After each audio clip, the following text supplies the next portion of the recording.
I looked up, and there was this big bear standing on a ridge 100 meters ahead of me and trying to get the sniff on me. And I had no rifle. Welcome to Polar Podcasts, where you'll hear stories from geologists who've spent their careers, their lives, exploring and studying the remarkable and remote geology of Greenland. Why did they become fascinated with Greenland? What were the problems and the discoveries that drove them? And what was it like working in these remote places, where few people venture, even now? I'm Julie Hollis. In this episode, we hear more from Bjørn Thomassen, Emeritus Senior Scientist at the Geological Survey of Denmark and Greenland, about a close encounter with a polar bear while on fieldwork in East Greenland. We had one encounter at the Amdrup shore, south of Skærgården in East Greenland. And the two of us, we were camping, awful campsites at the edge of a valley which was falling to Amdrup shore. So slope 200 meters down there, but it was a beautiful view and rocks all over. But we managed to get up the three tents, again kitchen tent, two sleeping tents.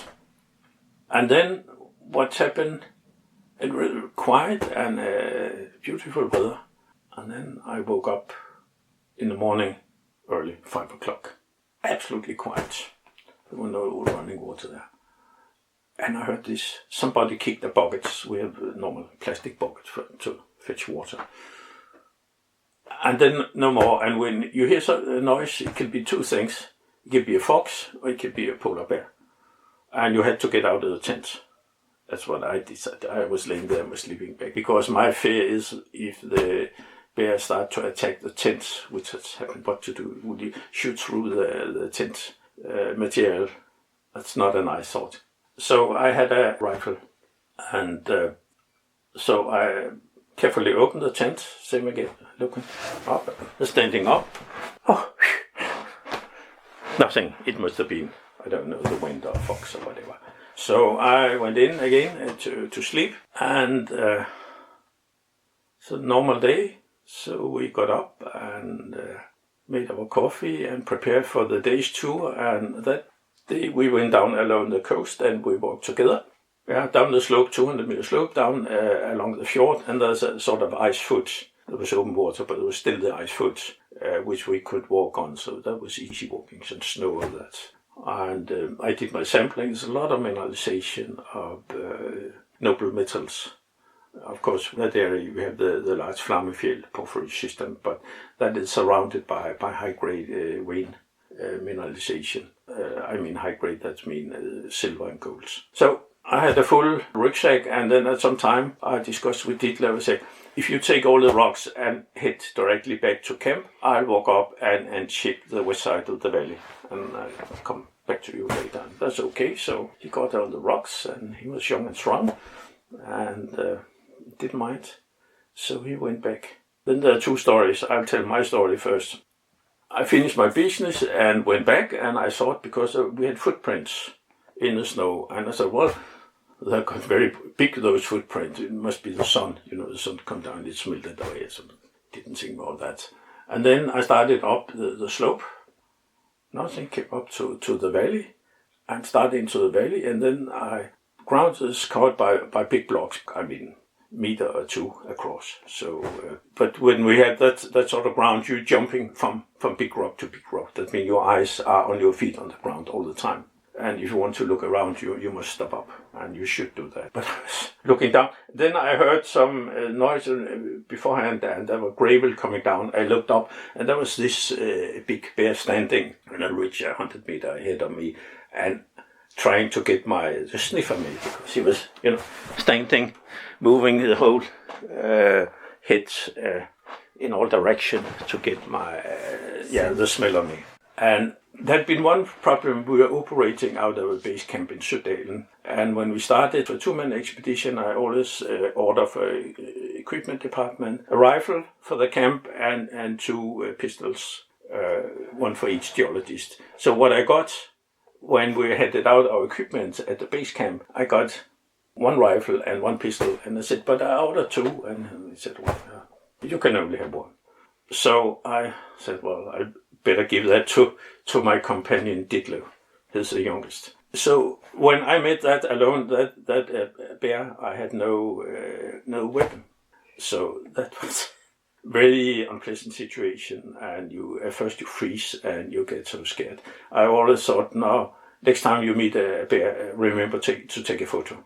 But I mean, it's a question of me taking photos there because you're absolutely scared, and I know, and it was far from the camp. And so I said, well, I can't stand here.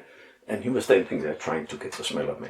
And the next problem was that valley. There was a stream in the middle. Our camp was at the east side. I was standing on the west side. And the only way to cross that stream was a snow bridge up in the valley.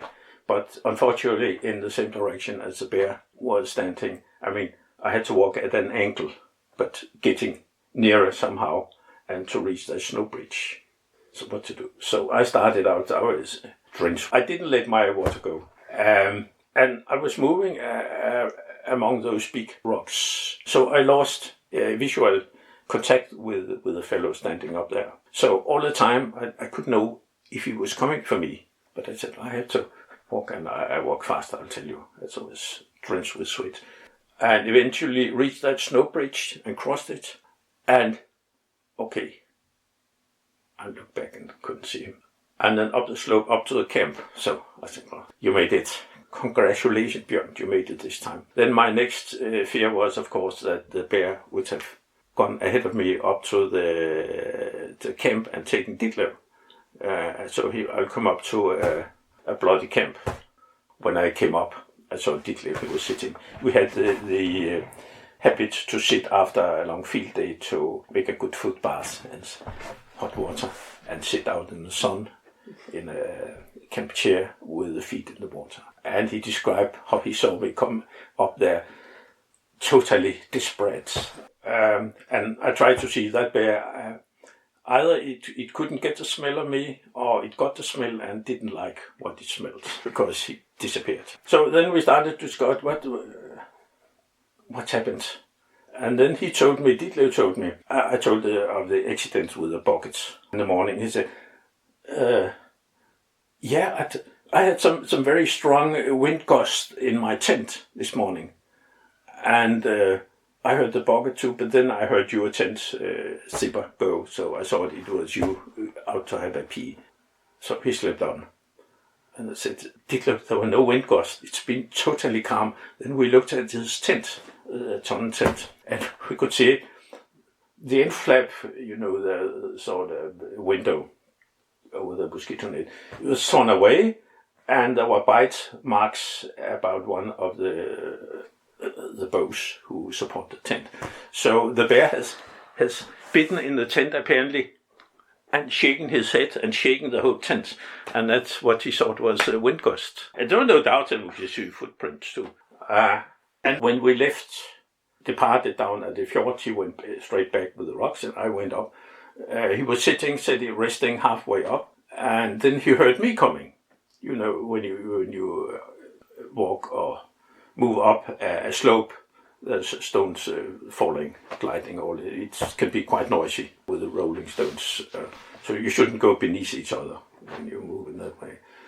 So he heard me. Well, he said, now Bjørn has changed his mind. He will come after me, follow me back. And he was sitting there, and I was not coming. So that was funny. So I found out afterwards that bear has been watching us all day. Starting in the morning with the camp with kicking the bucket, biting his tent and shaking it, and then laying down and looking and been following us along the coast. Remember, when we come back, we see big footprints in the snow, and then the bear has been going up the slope next to Ditlev. He's not seen it, but heard it's somebody coming up, and it's been standing up there waiting for me. And that's a whole day. I saw it, I was on my way back, so normally you 8 hours in the field or whatever. Amazing. Now, the end of the story is that down there's the first geologist in here, there was Lois Wager, quite famous British geologist. And he had a locality, Nunatak, called Tre Bjørnebjerg. That means three bears mountain. And the reason is why he writes a report from that mountain. He saw a mother bear with two youngsters.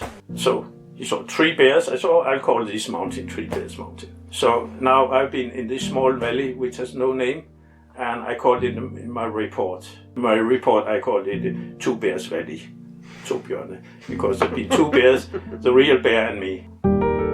I'm Julie Hollis, and you've been listening to Polar Podcasts.